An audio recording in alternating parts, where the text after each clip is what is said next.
नमस्कार मित्रांनो, मी रेखा आहे. मी मुंबईची आहे. या YouTube चॅनल मी नवीन सुरुवात करत आहे. तुमच्या प्रेमाने आणि आशीर्वादाने. आजची पहिली रेसिपी आहे कारल्याची भाजी. कारलं म्हणलं का मुलांचे किंवा घरातल्यांचे तोंड वाकडे तिकडे होतातच. पण कारलं आरोग्यासाठी, शरीरासाठी गुणकारक आहे.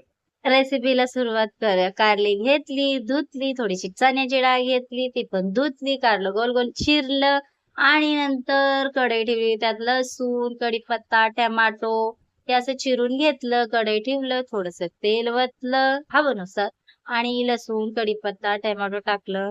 वरून मीठ टाकलं, हळद टाकलं, मग चण्याची डाळ, कारलं टाकलं आणि घरगुती मसाला 2 चम्मच. तुम्हाला हवंनुसार टाका. आम्हाला तिखट लागतं तर आम्ही तिखट टाकलेलं आहे. 2 चम्मच टाकले.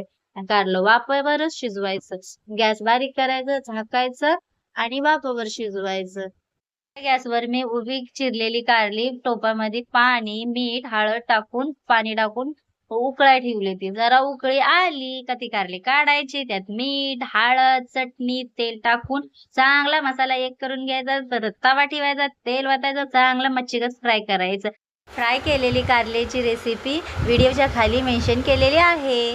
मला जर रेसिपी आवडली असेल तर चॅनलला लाईक, शेअर, फॉलो करा. इथे बोलता बोलता ताटही तयार झालं.